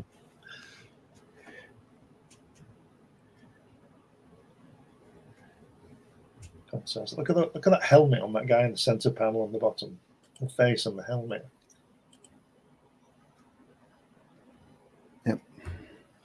The art teacher always tried to ask us what method of how we created a piece, and she was always a stickler for us going in to make sure that we used some kind of art theory to generate a piece rather than just drawing something. And half the class would just be like, we're just drawing it, but she wanted everything to be constructed, but that she couldn't teach how it was constructed, so nobody knew ever knew what she was talking about. So she just failed a lot of people.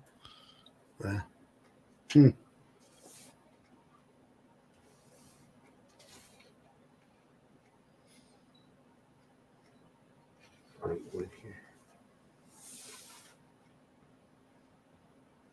That dual shade at work here. Great stuff. Look at that face.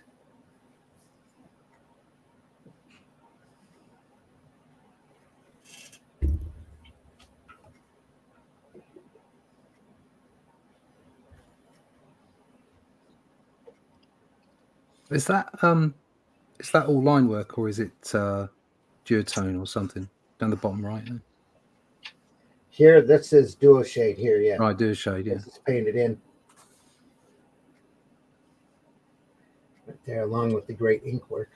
A little bit of zip screen here, nice solid zip screen there. This is painted duo shade here on the rock to give it that texture. More duo shade over here as well. There. Beautiful work.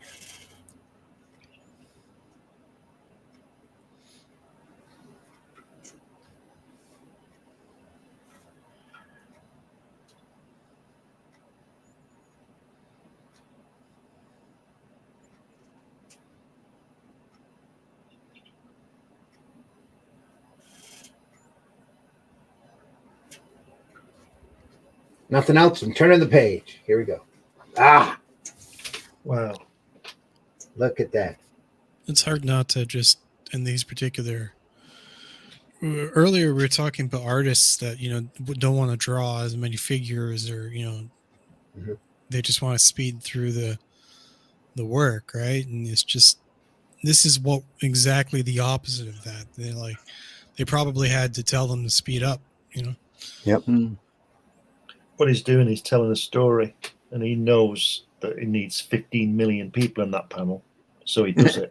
So he draws them. So he does it. He doesn't think, well, I've got to. Something else to notice. Yeah, Sorry. Go on. The grid as well. It's a really flat, open grid. It's just like boxes. Yeah.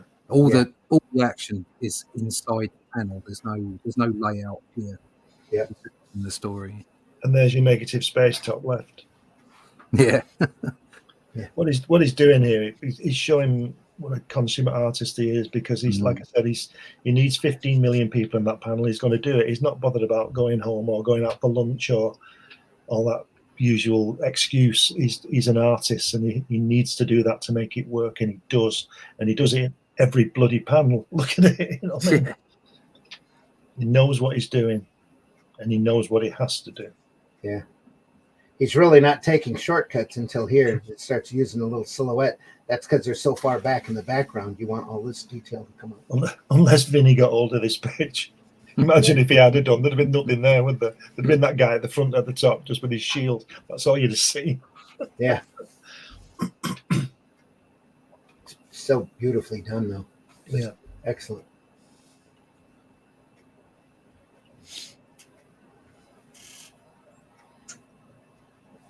One of the things that I liked about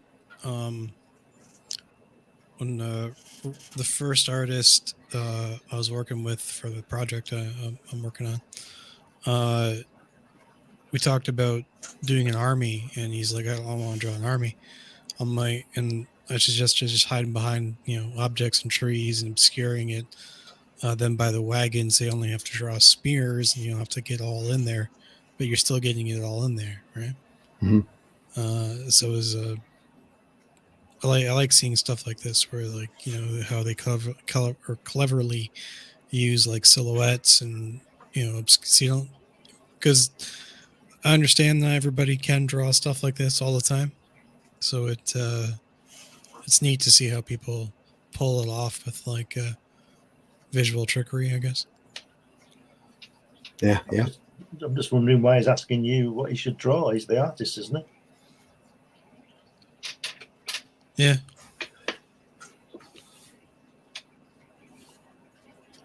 You said I want an army, and he's saying, well, how many's in an army? Yeah. Well, 20,000 in an army, so get drawing. Start now. Yeah. It's not a squad. I don't want 4. I want 4,000. Get on with it. Still use it, Hannibal. Where are you? I want to see you just once before I die fighting for you. Yeah.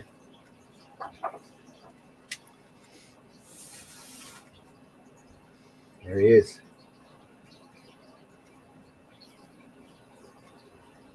Look at that. This is gorgeous. It's a bit blurry. Are his eyes closed? Yeah. Right. Yep. His eyes are closed. Oh, look at those planes. I thought that was barbed wire for a moment. Yeah. Wow. Tide. What's that? Oh, haha. It's a great Joe Kubert Wow. coming in. I think you should save this one for next week. Should we? Well, it's quarter got- to. Have we got time? We got 20 minutes. Okay. Yeah. Look at that. Beautiful, isn't it? There's the left page, last panel there. There's a statue that looks very reminiscent of that face. Yeah. Julius Caesar.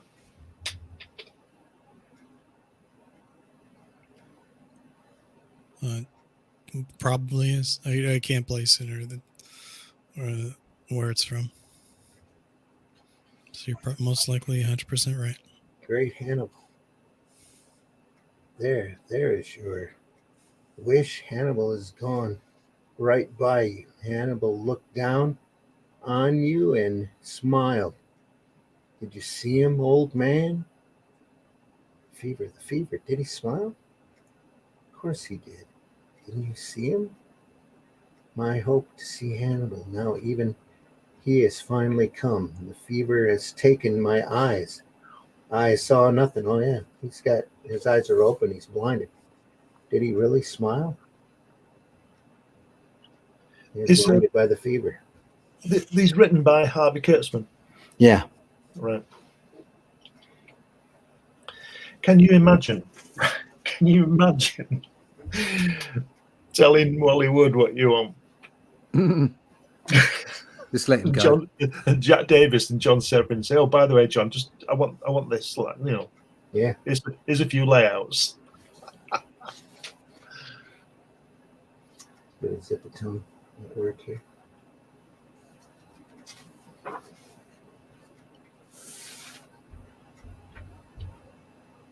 Well, So Kubert's still in a golden age style here. It's great stuff. Look at the water here. it's fantastic, isn't it? Yeah.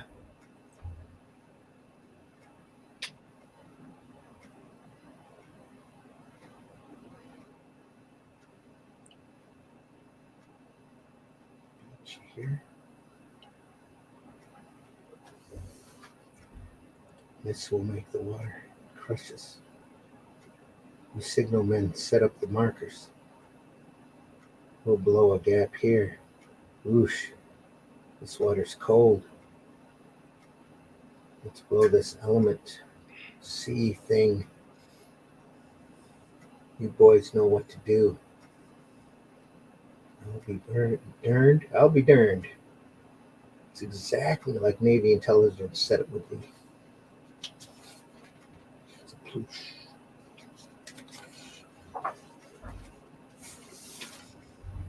There we go.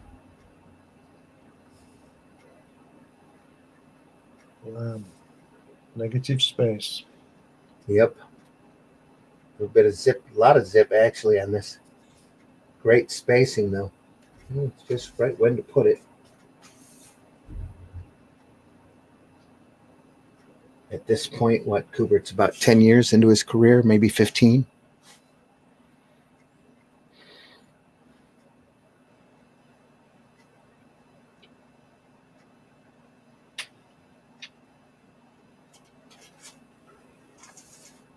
Looks like very Ditko, that face, doesn't it? Yeah, it On the does. right. Yeah. And yet here he's got such a great look. Yeah.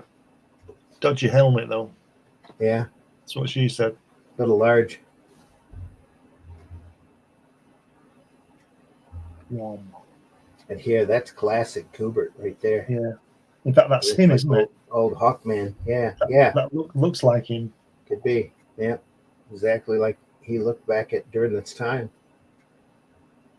It's incredible. Nice.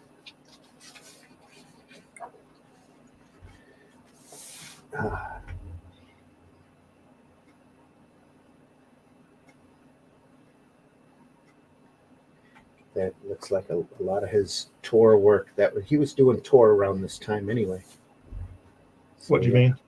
Oh, yeah. Yeah. Sorry. Yeah. Oh, yeah. Yeah. Yeah, his caveman tour Yeah. work he was doing. Yeah, that's right around this period.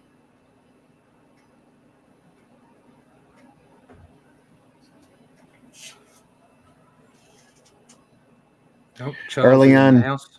Early on, Ditko imitated Kubert. Mm. Yeah. Not vice versa. Here we are. Listen, why wouldn't you? Kubert had a lot longer career. Yeah, exactly. Keep it. It's just true. a master. Yeah. Yep.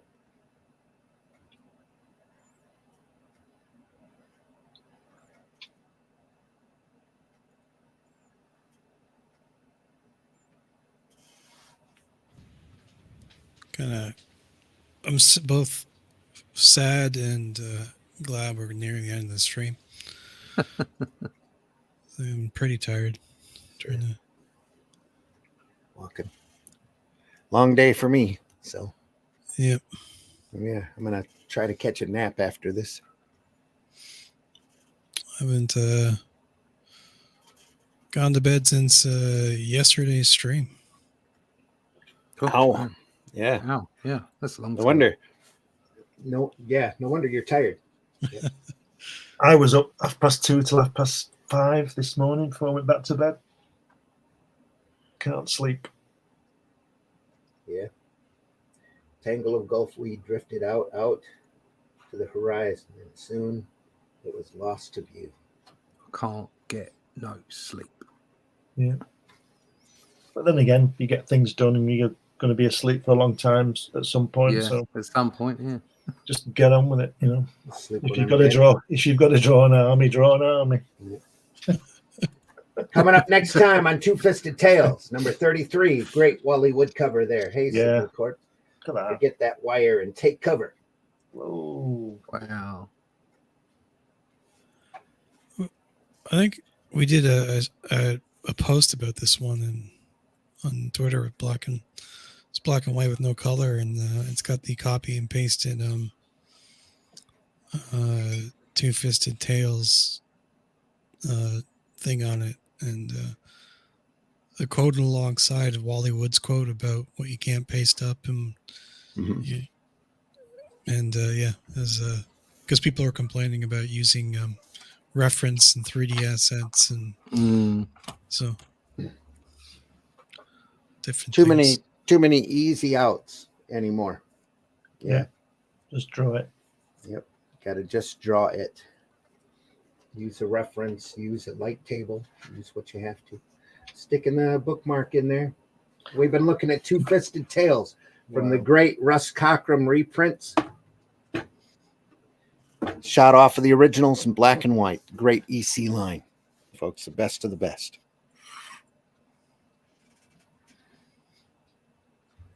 Next week, maybe some more of this, maybe not. We'll see. Haven't quite made up my mind yet. If I can find something super interesting at the show, maybe we'll show that. So I could look at this for the next 100 years. Oh, yeah, absolutely. It's only about another book and a half, I believe. Yeah, they're about halfway through the third volume. What you should do when we get to the end of it is just go through it again. Well, when we're done with this, we can always jump over to Aces High.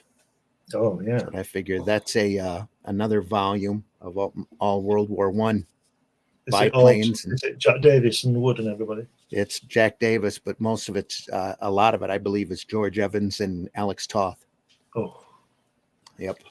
You got any stories about Gladiators? no the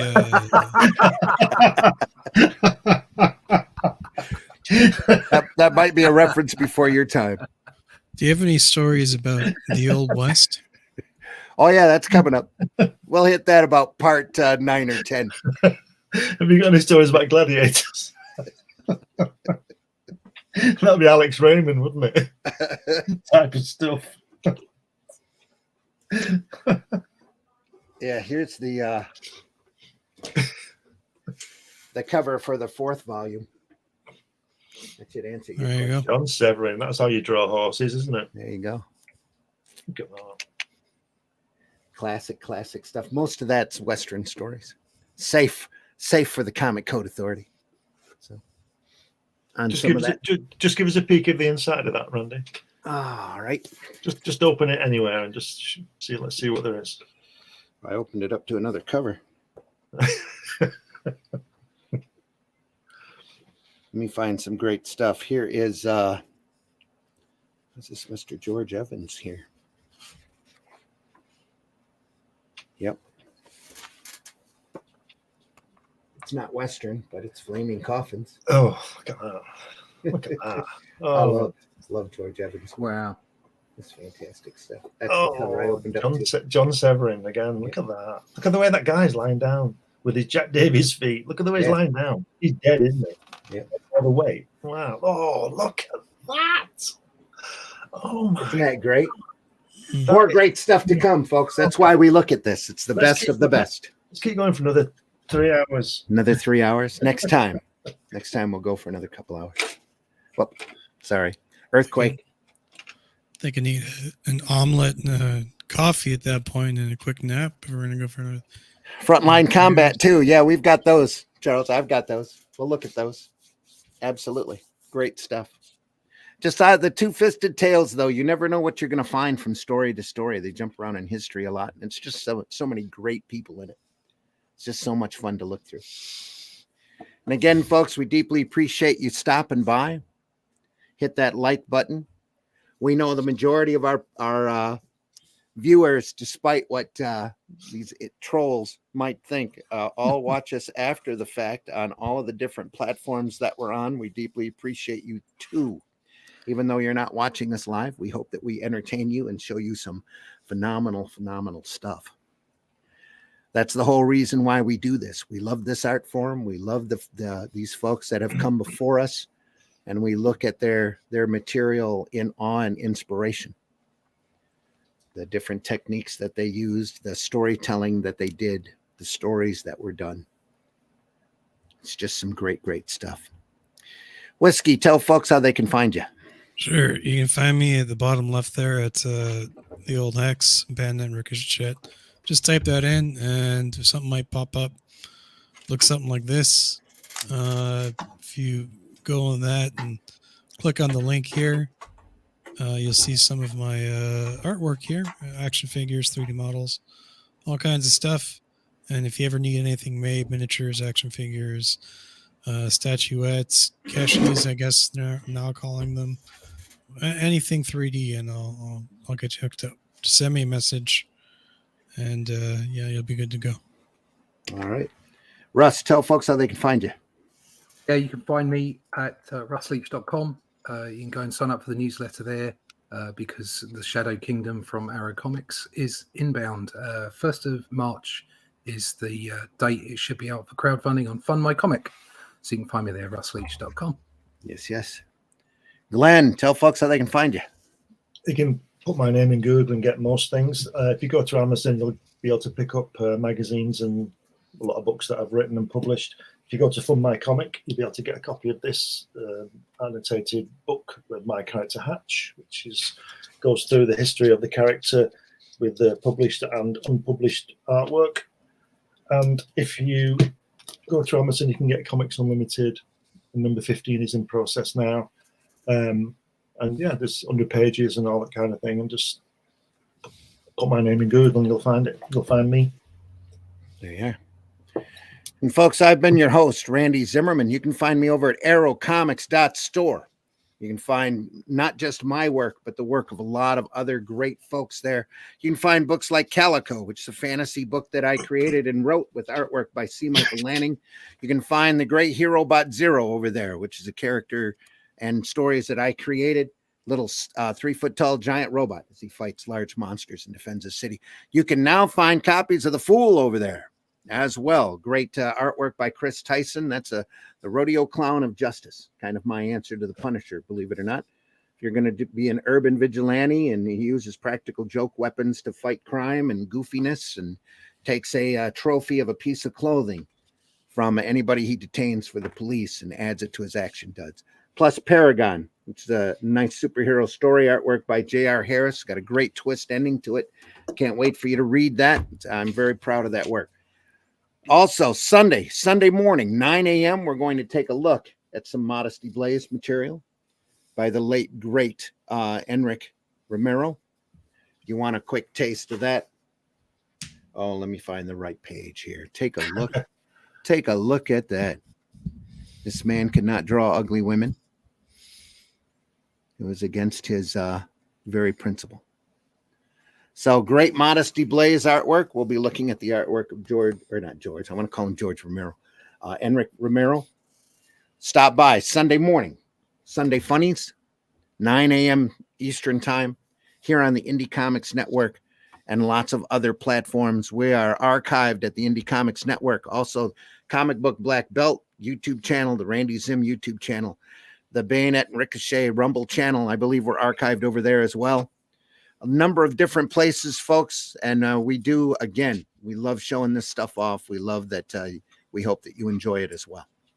And there's so much great sequential artwork out there. Don't let the corporate modern stuff fool you if it's not to your taste. There's such a wide variety of work by a wide variety of people, and as diverse as you wouldn't believe how diverse the talent is working on this type of stuff. Just go out there and take a look, hit your local conventions, go see your local retailers, spend a few hours there. If you can, they could use all of the business that you can give them. Look on those boxes closest to the floor, especially those magazine boxes, those boxes that might have maybe a little dust on them. We don't know, but there's so much great material out there to be discovered just by, popping one out of a bag and enjoying it and reading it. Great stuff.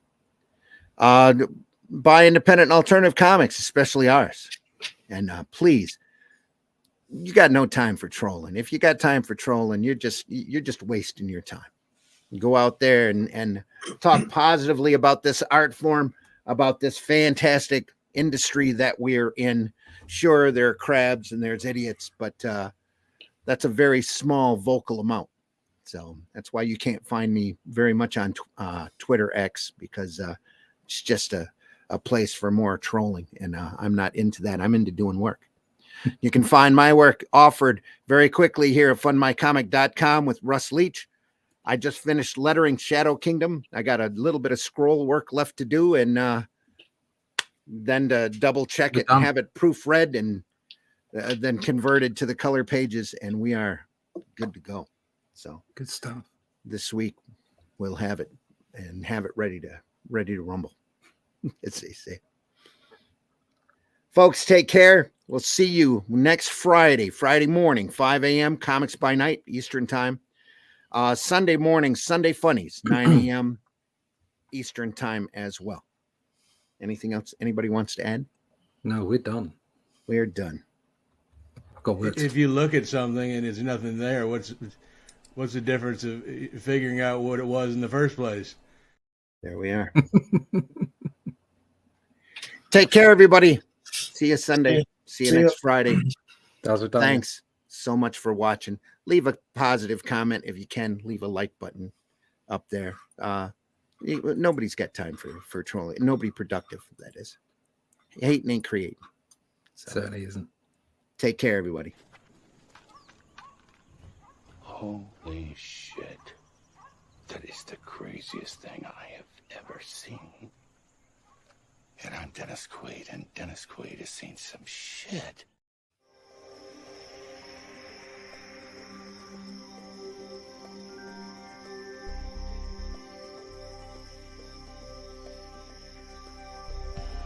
What was that? This is not a charade. We need total concentration.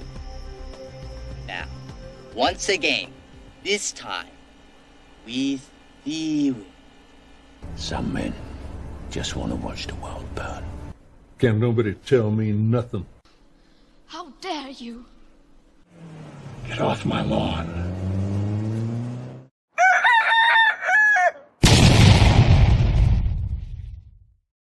Joke's on you, bitch. I love this shit.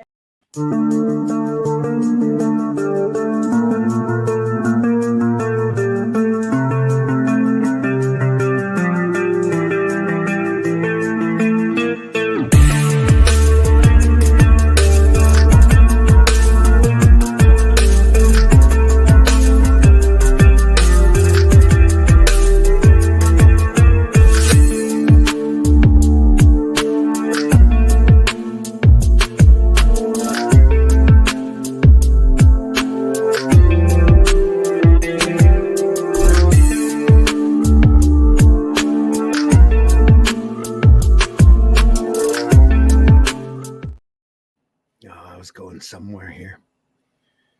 Oh yes, of course. I almost didn't make that. Here we are. There we are. Take care, everybody. Taste the biscuit. Taste the goodness of the biscuit. Taste the honey sauce. Taste the goodness of the biscuit with the honey sauce.